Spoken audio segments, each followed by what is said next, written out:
Okay, and I'm going to jump to Paul Smith. Yeah, hi. Thanks for doing the call and for your wonderful work also. I discovered it pretty recently, but I'm very, very happy I did discover you. Oh, well, Um, and where are you based, by the way? I'm living in Berlin, but I'm moving back to Amsterdam, so Europe. Wonderful. Oh man, I did one of my favorite workshops of my life in Amsterdam. In Amsterdam, okay, yeah. That's a beautiful city, it's a nice city. But Berlin is an amazing city as well. I know I got to make it. Yeah, yeah, it's really very, very interesting here. Um, but yeah, so it was actually very interesting for me to hear Kira talk because I'm in a little bit of a similar thing, but then not with depression, but with anxiety. Okay. And currently, how I set it up is not very sustainable, but for now it's okay because I'm learning a lot and I'm okay with it. How I do it now is I have one free online meeting every week. And then from that on, at the end, I pitch kind of Yeah. the paid meeting, and that's also one meeting a week, but that's with much fewer people, and they have time in the breakout rooms, and it's much better.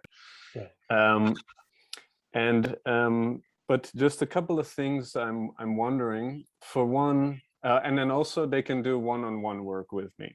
Uh-huh. So that's kind of like I do a body work method called Pantera.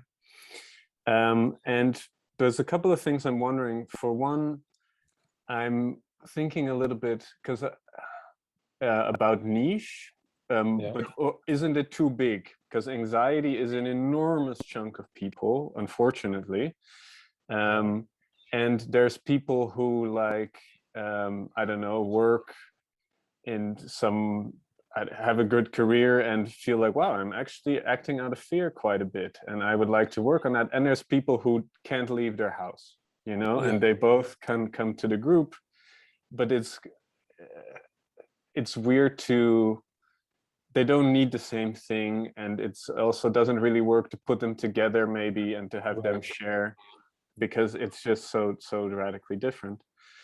um, but it's not so obvious for me to go, okay, this is the group that I don't want to work with. I'm not so clear on that, and I also wouldn't really know how to communicate that. So you have some thoughts on that? Yeah. Yeah. So what Paul's lifting up is am I pronouncing it right? Yeah, sure. What Paul's lifting up is a good one because, right, so you have something like anxiety, which it's a fairly broad thing in that it can show up in a lot of different ways. Some people, the anxiety will show up, it's, with dating. Oh my God, to approach that beautiful woman. Oh, I just too nervous. Um, it could be, or vice versa, for a woman to, or whoever to approach anyone, or networking. Oh my God, I should be networking, but I'm too anxious. It's not that I'm an introvert. I just I get social anxiety. For other people, it would be at work. Yeah, they're anxious about having hard conversations, and they're the boss, and they have to have So you can do it in that way. You can start to contextualize it and say, yeah, where is the situation that the anxiety comes up in, and I'm going to focus on that. And that then allows a lot. Because, like Paul, let's say you were to focus on, I want to work with men who get anxious about dating. And they just never approach a woman. They never, then there's a lot of dating coaches out there who could be a hub. And I promise you this, those dating coaches don't want to do the deep anxiety work. Hmm. They're more like, I want to help you like learn how to dress. I want to give you some basic social skills. I want to help you understand ways to approach a woman that, would feel comfortable to her. I want to help you, it's that they want to work on more of that kind of stuff, maybe some inner game, but they probably don't want to do the deep dive. So if you became known, Hmm. this is one of those examples where you focus on this and you get one set of hubs, all these dating coaches, and his business is full forever Hmm. just because he's so known. And then the dating coaches talk to each other. One of them's like, man, this client is killing me. He's good looking, he's in shape, he's got a great career, and he's a fucking disaster with dating. And it's just he just gets anxious. And I keep telling him, man, just go say hi, just go talk to her, and he doesn't, and it's killing me. And they're like, oh man, you got to talk to Paul, send him to Paul. Paul worked with one of our clients, and 3 months later, he was able to actually say hello to Mm. strangers. So I'm not saying it has to be that, but that's one example. So here's what I would do as the exercise, Paul. It's in the puttering prep. There's the passion and competence, or P&P quadrants anyways, but you first of all make a list of every single context you can imagine anxiety showing up, and every type of anxiety you can think of. And you might give yourself a few days, just let it roll. Okay. Yeah, number one, so you get the whole list. Number two, you make a chart. On this side, the up down, you're how passionate are you about that? Like when you think about helping people in that situation, how like stoked are you? Because you might say, no, not the dating thing, but like networking or socializing, just in general. Yeah, because that's been hard for me. So you might be a 10 of passion there, or 0. And then this row is how competent do you feel? Yeah, because you might say, generally with anxiety, but in that situation, I just don't know much about it. I don't know what I would have to say. So I'm like a 2 of competence. And of course, what you're going for is this quadrant here, where it's high passion and high confidence. But if you just let yourself map them out and then plot them, you'll often get some neat ideas, that you didn't have before, and some clarity, at least a next step on clarity and direction. And then if you want to do that one again, you could take this quadrant and you could do it with other criteria.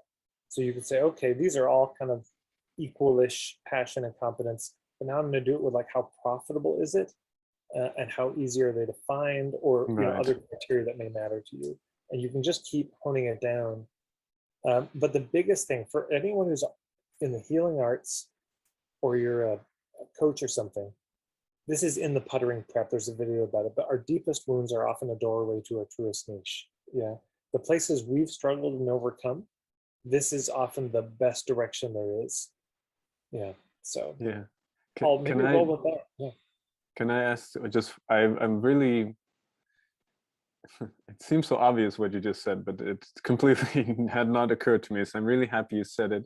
But there was just one little voice in my head that I feel like the biggest passion I have around, and also a little bit my point of view, I would say, is that, I mean, anxiety, if we talk about it in a little bit in a general way, can be this very painful thing where you completely lose touch with what you actually like, and you only start acting out of fear, and life becomes this very difficult, shitty, dark thing.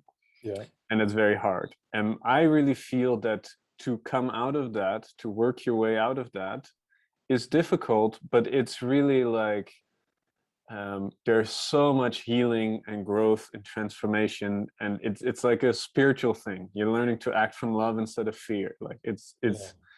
and but when I try to talk about it, I just see a little bit the blank faces sometimes, and I feel like the big I try to pitch people go on this like couple-year-long amazing journey, and do it with me or without me, preferably with me. But and I feel like that's where really the passion lies, let's say. And I would be, of course, working on a specific situation with somebody is part of that journey, and it's all also about zooming in, of course.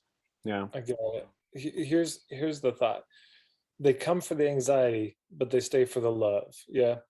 So it's, I would start with the situation, and you build a following with that. And at a certain point, your following will be big enough. And then you reach out to the people following you who will already have been exposed to this philosophy just from working with you. And you say, look, you've all come to me for anxiety, and you're maybe in a different place, but there's a deeper level of work.